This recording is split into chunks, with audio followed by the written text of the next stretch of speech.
예수께서 제자들 앞에서 이 책에 기록되지 아니한 다른 표적도 많이 행하셨으나 오직 이것을 기록함은 너희로 예수께서 하나님의 아들 그리스도이심을 믿게 하려 함이요 또 너희로 믿고 그 이름을 힘입어 생명을 얻게 하려 함이니라. 오늘 이 두 절 짧은 말씀 가지고 요한복음의 기록의 목적을 우리가 함께 살펴보기를 원합니다. 우리가 읽은 바와 같이 오늘 본문 속에는요, 요한이 요한복음을 기록한 이유를 기록하고 있습니다. 그러니까 왜 요한이 이 내용들을 기록했는가 하는 것을 밝히고 있는 것이 본문의 내용입니다. 이 본문을 보면 30절에 예수께서 제자들 앞에서 이 책에 기록되지 아니한 다른 표적도 많이 행했으나 오직 이것을 기록함은, 그렇게 되어 있죠. 그러니까 이 기록은 요한이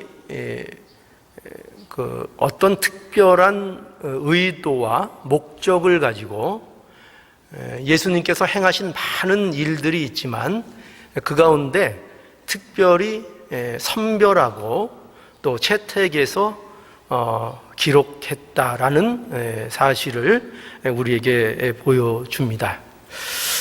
그래서 오직 이것을 기록함은 하면서 그 이유를 너희로 예수께서 하나님의 아들 그리스도이심을 믿게 하려 하며 또 너희로 믿고 그 이름을 힘입어 생명을 얻게 하기 위한 것이다 라고 분명하게 그 요한복음의 기록의 목적을 밝히고 있습니다. 이 말씀을 통해서 우리가 좀 이해하기 쉽게 이 기록의 목적을 두 가지로 우리가 좀 살펴볼 필요가 있습니다.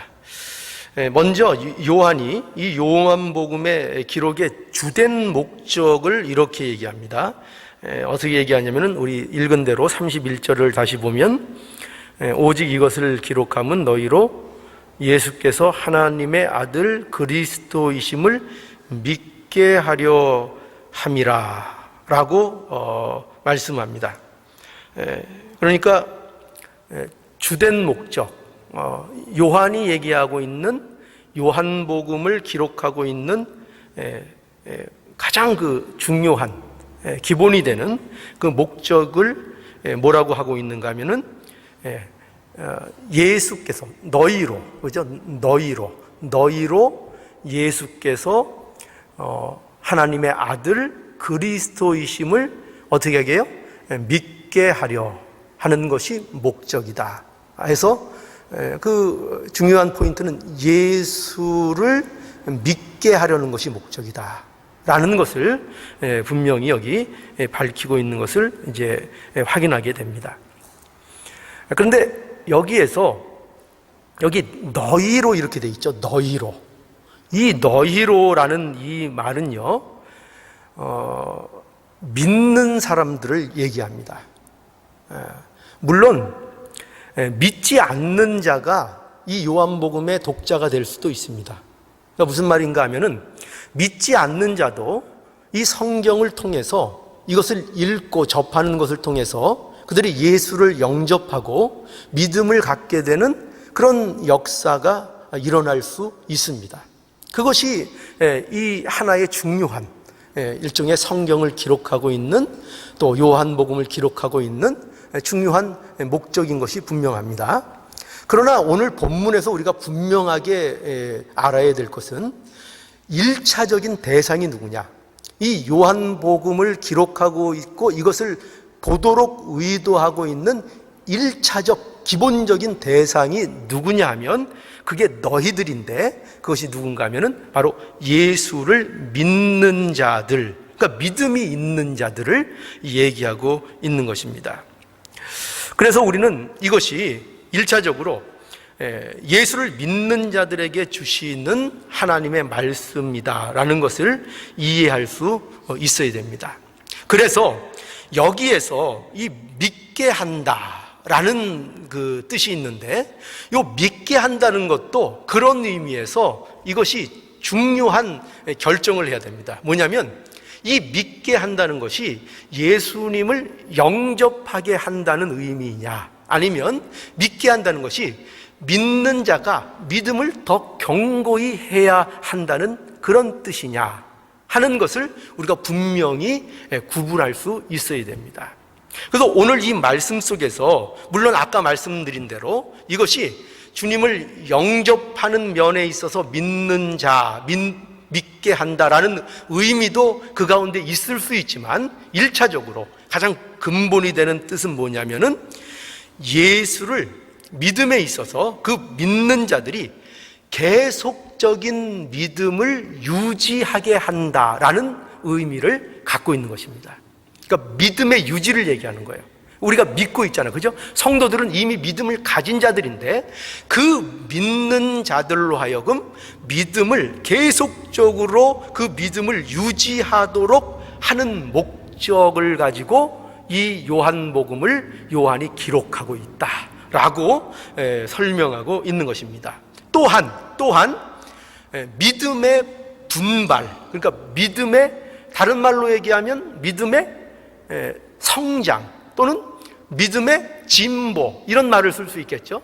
또 믿음이 자라난다, 우리가 이런 말도 많이 쓰는데, 그런 측면에서 믿음의 분발과 믿음의 성장, 성숙을 위해서 이 요한복음을 기록하고 있다라고 말하고 있는 것입니다.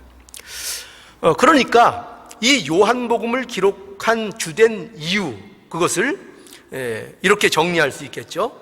저와 여러분에게 믿음이 더욱 견고해지고 그 믿음이 더욱더 깊어지기를 원하는 이유로, 그 목적을 가지고 이 성경의 말씀이 기록되고 있다는 것입니다.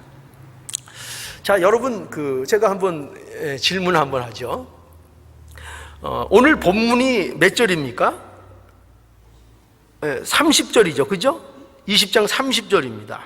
그러면 30절 앞에는 뭐가 있습니까?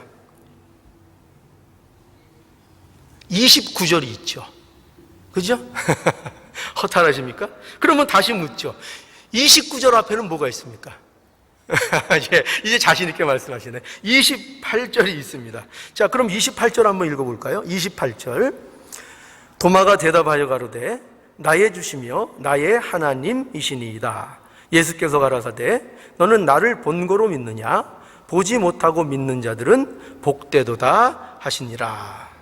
자, 이 28절과 29절의 내용을 읽어보니까 이게 무슨 내용인가 하면은 도마의 믿음에 대한 내용을 기록하고 있는 겁니다.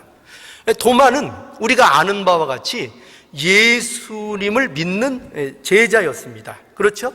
도마는 예수를 믿고 있었지만, 그러나 이 성경을 통해서 우리에게 보여준 게 뭐냐면은 그 도마가 예수를 믿고 있었지만 그 믿고 있는 그 믿음에서 멈추어서는 안 된다는 것을 우리에게 보여줬습니다. 그렇죠?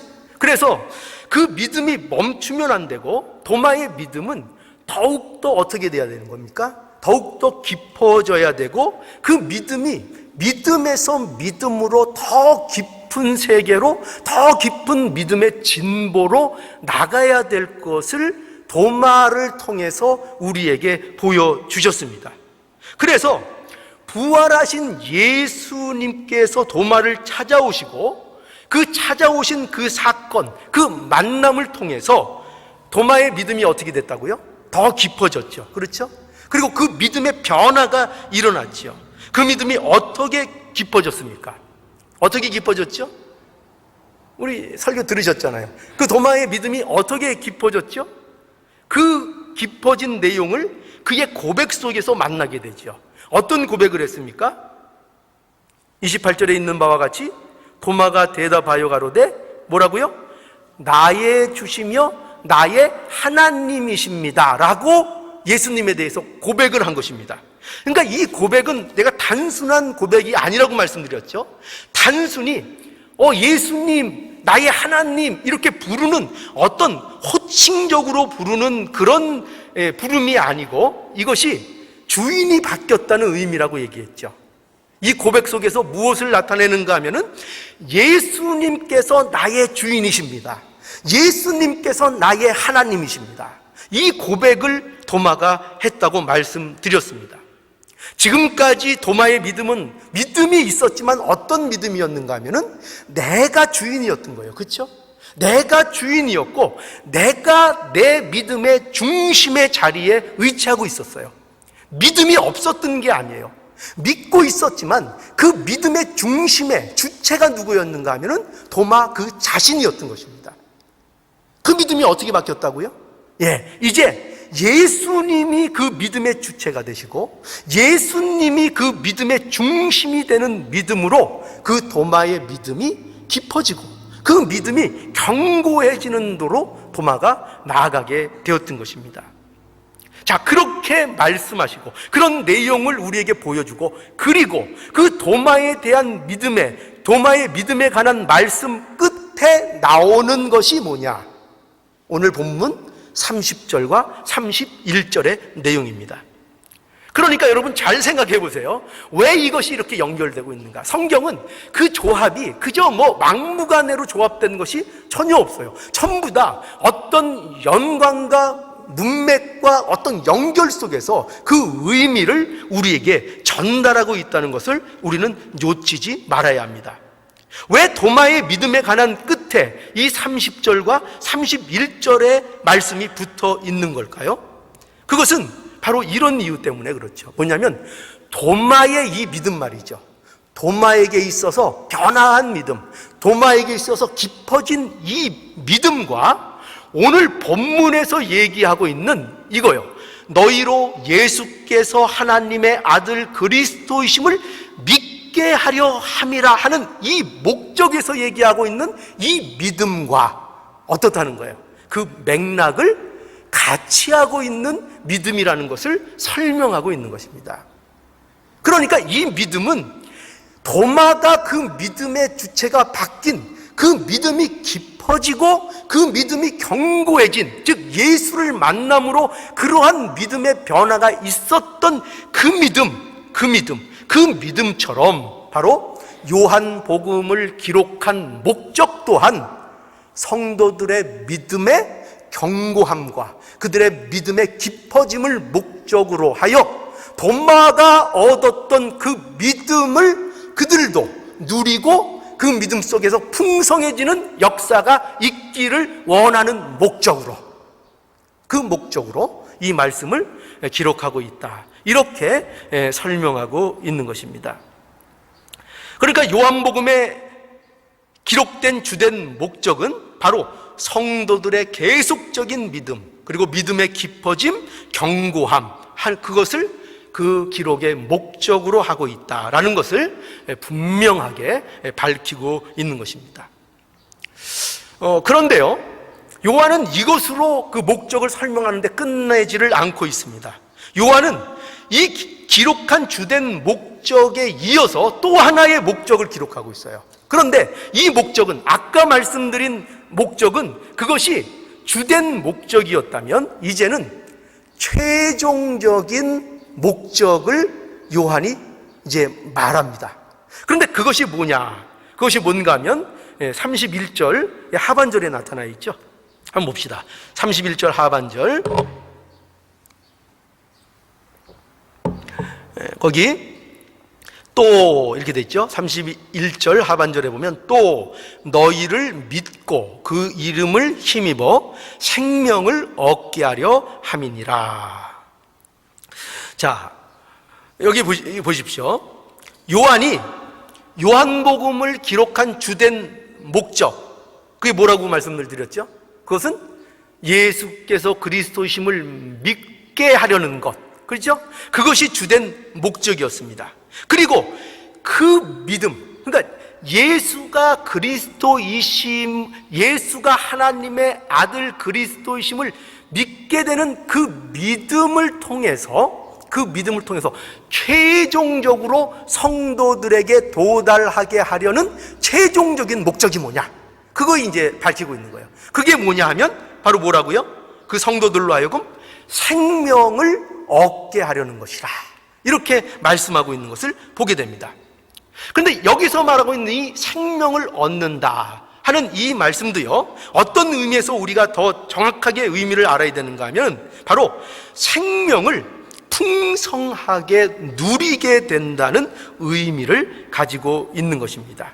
그러니까 생명을 얻게 한다 하는 것은 그저 예수 믿고 구원 얻고 영생을 얻었다라는 정도로 얘기하는 것이 아니라 그 얻은 영생을 더욱더 풍성하게 예수 그리스도의 생명을 그들의 삶 속에서 더욱더 풍성하게 누리게 하려는 목적으로 이 요한복음을 기록하고 있다라고 말씀하고 있는 것입니다. 그러니까 생명의 풍성함에 있는 거예요, 목적이. 자, 여러분 그 시편 한번 우리 가봅시다. 시편 1편. 오늘 교동문에서도 우리가 한번 읽어봤죠. 시편 1편 말씀을 한번 보죠.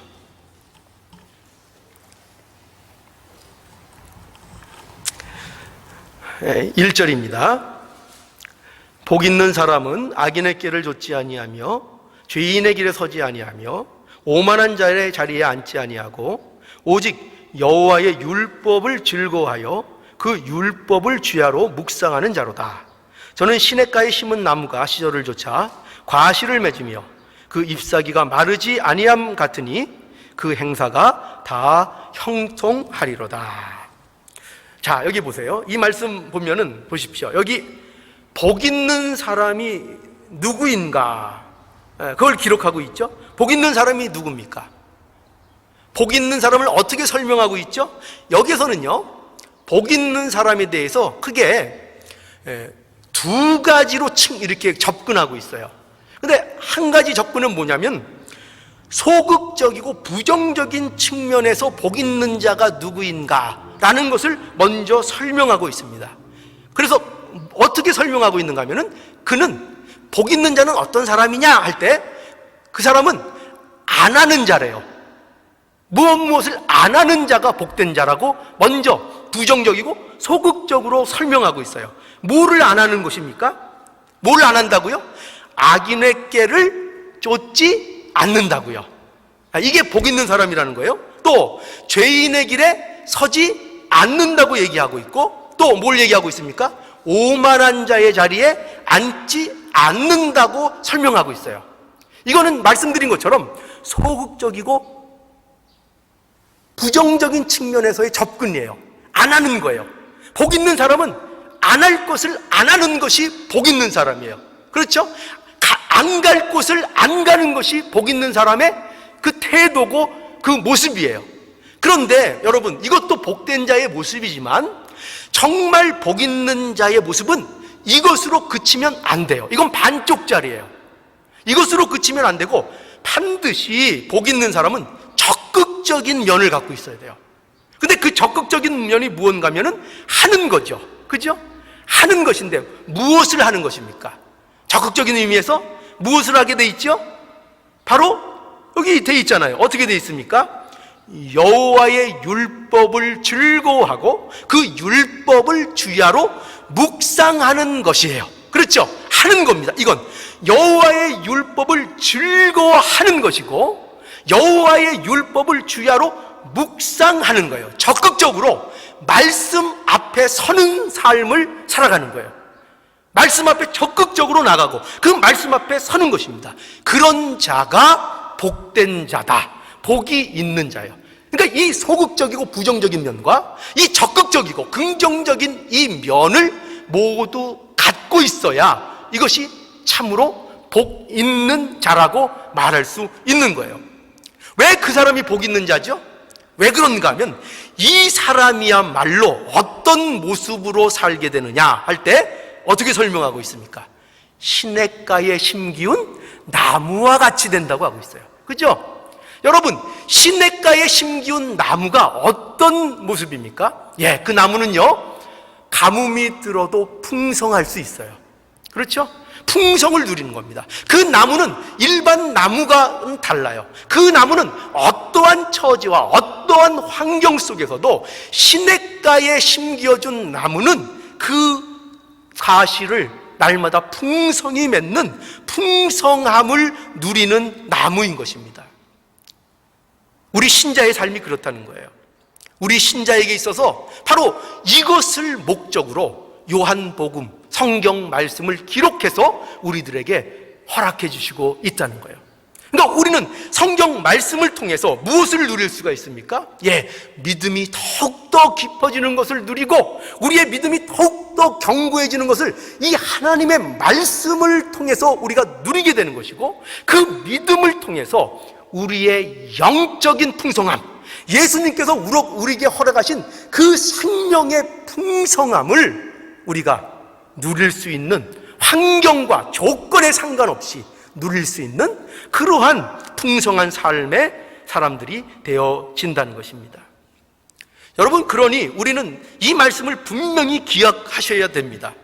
하나님께서 말씀으로 기록된 성경을 우리에게 주신 이유는 이처럼 명확한 것입니다. 그저 어떻게다가 주어진 것이 아닙니다. 그렇죠? 이것은 우리에게 명확한 목적을 가지고 있는 것입니다. 명확한 목적이 있어요. 그러므로 성경을 대할 때마다 하나님의 말씀을 읽고 그것을 배우고 익히고 설교를 듣고 하나님 앞에 예배를 드리고 할 때마다 어떤 역사가 일어나야 됩니까? 우리의 믿음이 견고해져야 되는 거예요. 그것으로 인해서 다른 것을 우리에게 요구하고 있는 게 아니에요. 다른 뜻으로 이런 하나님의 말씀을 우리에게 주고 있는 게 아니에요. 오직 이 모든 하나님의 말씀을 통해서 너희의 믿음이 견고해지고 너희의 믿음이 더욱더 깊어져야 한다는 것을 말씀하고 있는 것입니다. 그리고 그것을 통해서 생명을 누리는 이 축복을 우리에게 누리기를 원하고 있는 것입니다. 이 풍성함, 이 믿음의 성장과 진보, 이것을 모두가 누리는 저와 여러분들이 모두 되셔야 됩니다. 우리는 이제 분명한 것을 생각하게 됩니다. 뭐냐면 우리는 이 말씀을 통해서 이러한 사실을 분명하게 기억하고 우리 마음속에 새길 필요가 있습니다. 그건 뭐냐면 성경에 기록된 하나님의 말씀은요, 그런 의미에서 예수님을 증거하는데 모든 것이 집중되어 있다는 것을 우리는 언제나 잃지 않아야 된다는 것입니다. 사람들도 그렇죠. 책을 쓸 때 그것은 어떤 목적을 반드시 가지고 있죠. 그리고 그 목적 하에서 그 책의 내용을 이해해야지 다른 이해를 하게 되면 낭패를 당하게 됩니다. 그와 마찬가지로 우리에게 있어서 성경을 대할 때에, 하나님의 말씀을 대할 때에 항상 기억해야 될 내용이 뭐냐? 이 내용은 전부 다 무슨 내용이라고요?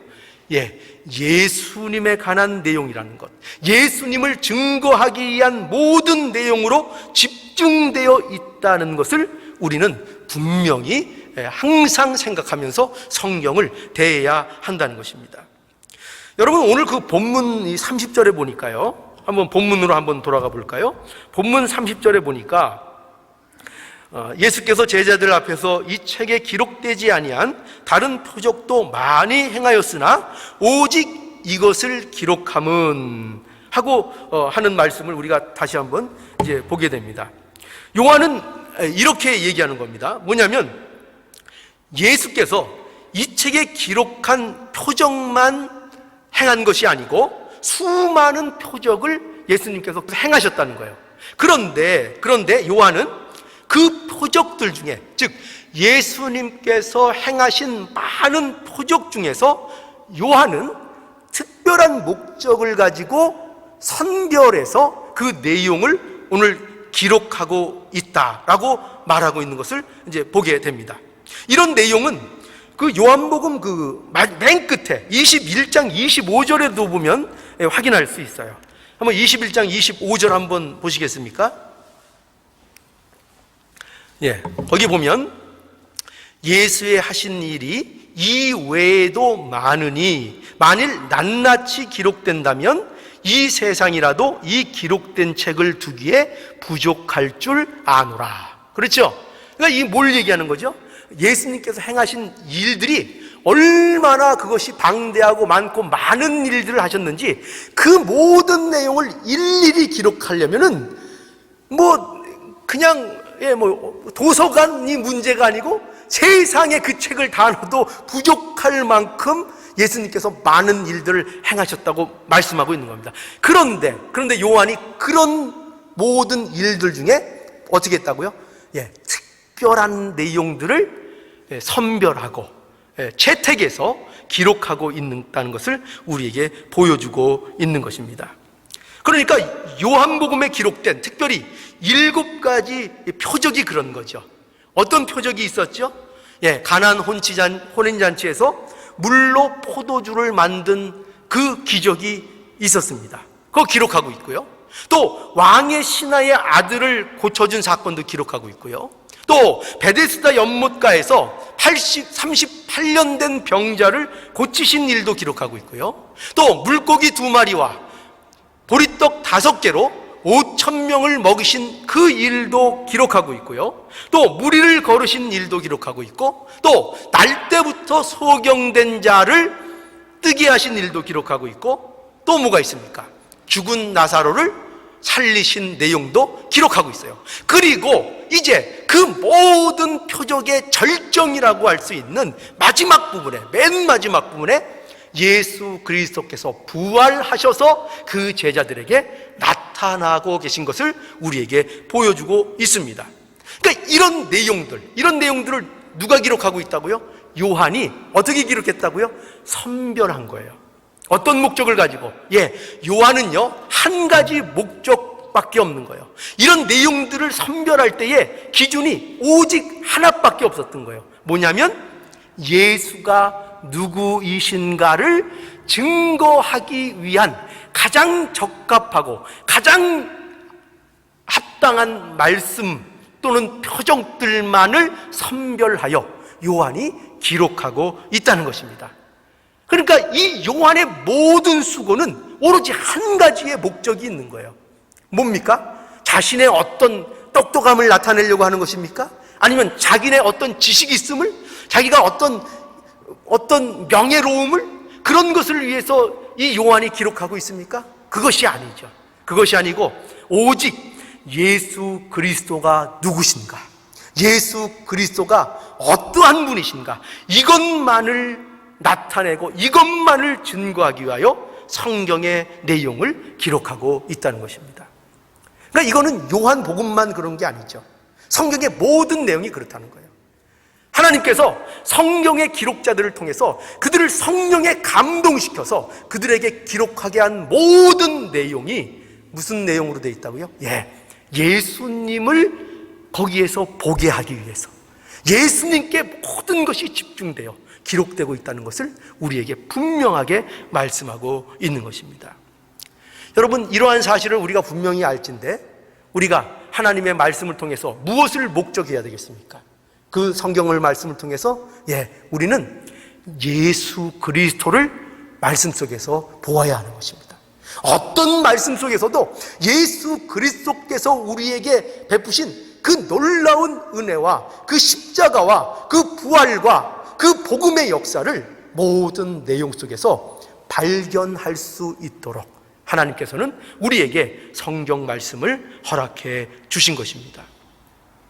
그러므로 우리는 이 말씀을 통해서 하나님께서 우리에게 이루고자 하시는 그 뜻과 일들이 영적인 것들이라는 것을 항상 잊지 마시기를 바랍니다.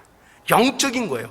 오늘 본문의 말씀을 보면은 그런 의미에서 어떻게 보면은 우리의 인간적인 본성으로 볼 때 우리를 좀 당혹스럽게 하는 것이 사실입니다. 그렇죠? 왜 그럴까요? 하나님의 말씀을 통해서 우리의 인간적인 본성은 좀 어떤 세상적인 가치, 그렇죠? 육신적인 것, 세상적인 평안함, 어떤 그런 세상적인 성공, 그런 것들이 우리에게 주어지는 것으로 설명되어 있으면 얼마나 우리 마음이 참 좋겠습니까? 그렇죠? 우리의 본성에 그게 합박, 그런 내용이 아니겠습니까?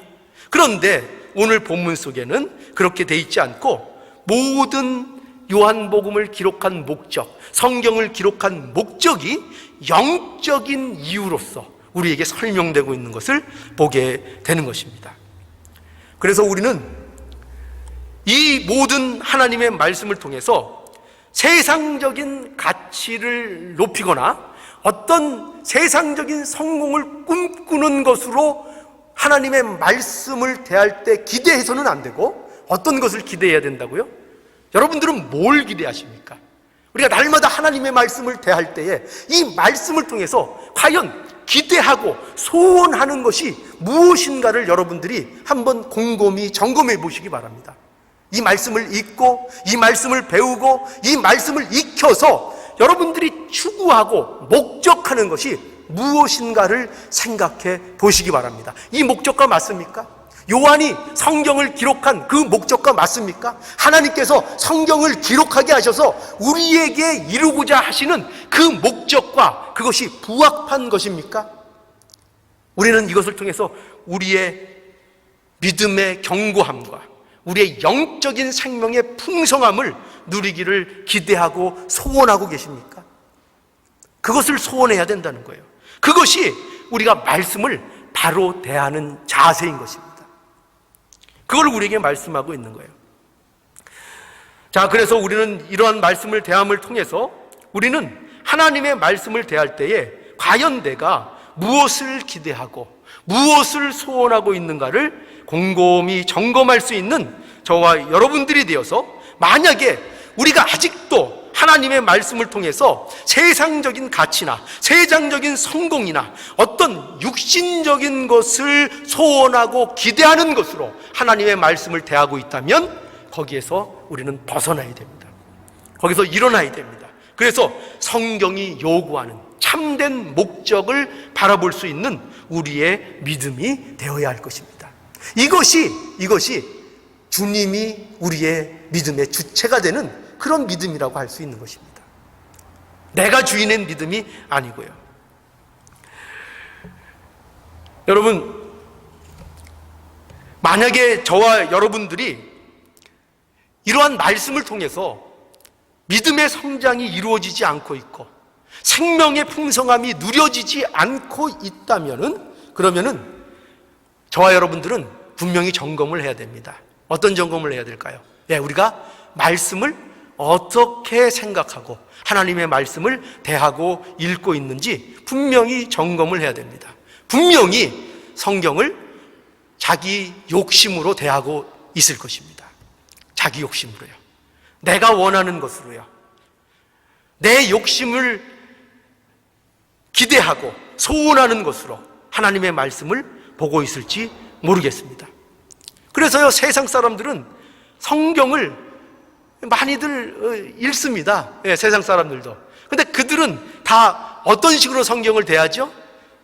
자기의 욕심을 채우기 위한 어떤 수단과 방법을 찾기 위해서 성경을 대하는 사람들이 얼마나 많은지 모릅니다. 그래서 사업가는 성경을 볼 때 어떻게 하면 경영을 잘할까?